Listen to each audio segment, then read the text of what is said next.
Hello everyone, welcome to day 1 of ESC English Starter Course। अगर आप बिल्कुल शुरुआत से इंग्लिश सीखना चाहते हैं तो आप एकदम सही जगह पे आए हैं। 7 दिन के इस ESC इंग्लिश स्टार्टर कोर्स का एम है कि आपके मुंह से फ्लुएंटली इंग्लिश निकलवाएं। पहले तो आपको ये 7 दिन का कोर्स कंप्लीट करना है, उसके बाद आप एलिजिबल हो जाओगे बिगनर कोर्स के लिए। बिगनर मतलब बिगनर से एडवांस वाले कोर्स के लिए, जो कि चैनल में आगे आने वाले हैं। तो अब शुरू करते हैं कुछ रूल्स से। सबसे पहला रूल है कि आपको खुद से एक छोटा सा प्रॉमिस करना होगा कि आप पूरे फोकस से इस लेसन को देखोगे, और वो भी फुल स्क्रीन में। और फिर रूल नंबर 2 है कि आपको इस लेसन को देखने के बाद खुद से नोट्स बनाना है।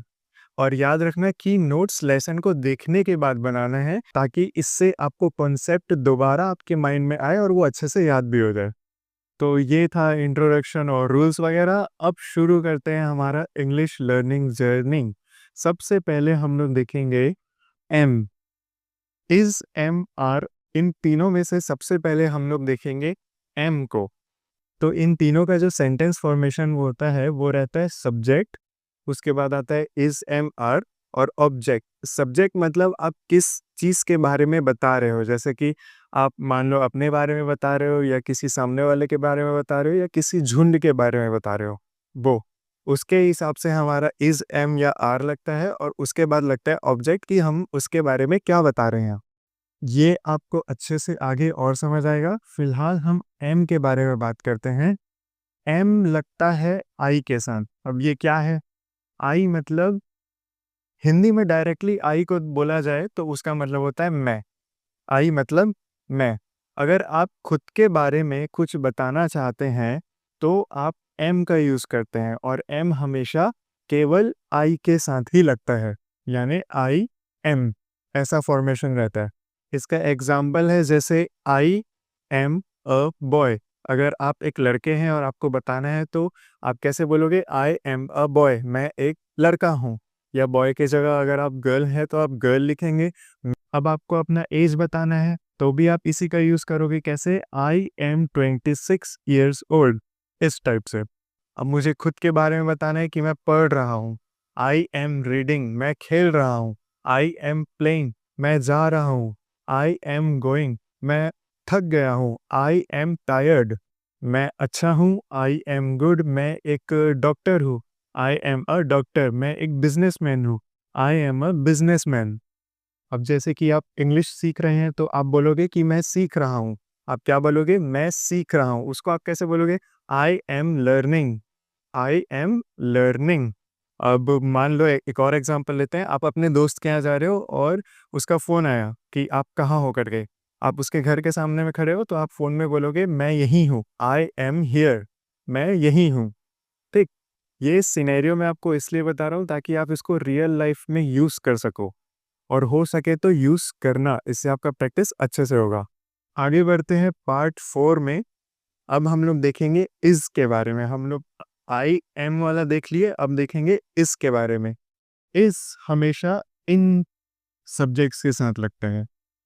आसान शब्दों में समझाया जाए तो अगर आप सामने वाले के बारे में कुछ बताना चाह रहे हैं और वो सिर्फ एक ही इंसान है, एक ही इंसान या एक ही वस्तु है जिसके बारे में आप बताना चाह रहे हैं, तो आप उसके लिए इज़ लगाओगे। जैसे कि मेरे पास में एक लड़का खड़ा हुआ है यहाँ पे, और वो मेरा भाई है, तो मैं बोलूँगा he is. He is my brother. He is my brother. वहीं मान लो उसके जगह एक लड़की खड़ी रहती जो मेरी बहन है, तो मैं बोलूँगा शी इज़ माय सिस्टर। हम लोग लड़के के लिए ही यूज़ करते हैं और लड़की के लिए शी यूज़ करते हैं हमेशा। और अगर हम लोग को उसका जेंडर पता नहीं होता तो हम इट यूज़ करते हैं, या इट नॉन लिविंग थिंग्स के लिए भी किया जाता है। और एग्जाम्पल देख लेते हैं। ही इज़ स्लीपिंग, वह सो रहा है। शी इज़ सिंगिंग, वह गा रही है।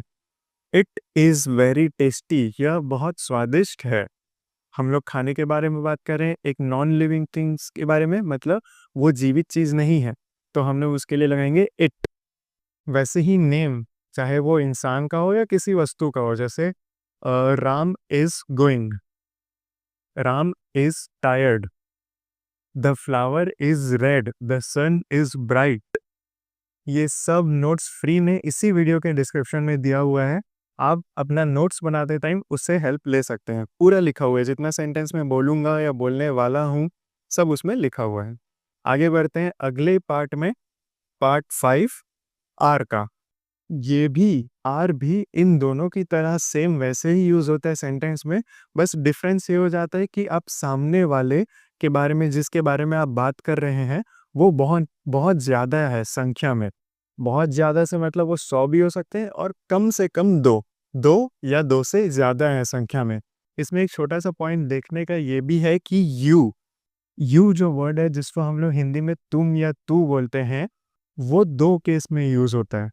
मान लो सामने वाला एक है तो भी हम उसको यू बोलते हैं, और एक से ज़्यादा है तब भी हम उस ग्रुप को यू करके संबोधित करते हैं, तुम, हिंदी में तुम।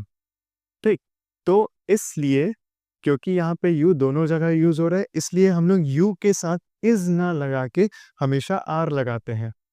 अगला है वी, मतलब हम, मैं और मेरे साथ एक एक इंसान है या एक से ज्यादा है तो वी। दे मतलब वो लोग, दूर खड़े हैं बहुत सारे लोग, वो। इन 3 केस में हम लोग आर लगाते हैं। एग्जाम्पल से समझते हैं। यू आर काइंड, आप दयालु हैं। वी आर फ्रेंड्स, हम दोनों दोस्त हैं। हम दोस्त हैं, दोनों नहीं, हम दोस्त हैं। दे आर प्लेइंग, वे खेल रहे हैं। The students are in class, विद्यार्थी कक्षा में है। द एप्पल्स आर फ्रेश, सेब बहुत ताजे हैं। यू आर स्मार्ट, तुम बहुत बुद्धिमान हो। वी आर हैप्पी, हम बहुत खुश हैं। दे आर टीचर्स, वे शिक्षक हैं। तो ऐसे आप आर से बहुत सारे सेंटेंस बना सकते हैं। अब आपका काम यह है कि इस लेसन का आपको नोट्स बनाना है, जो कि आपके अगले 7 लेसन तक काम आएगा। नोट्स बनाने से एक फ़ायदा ये भी होगा कि आपको अच्छे से याद होता जाएगा, जिससे 7 दिन में ही आप इंग्लिश आपके मुंह से निकलना अपने आप चालू हो जाएंगे। तो आज के लिए इतना ही। चैनल को सब्सक्राइब कर देना। मिलते हैं अगले वीडियो में, तब तक के लिए बाय बाय।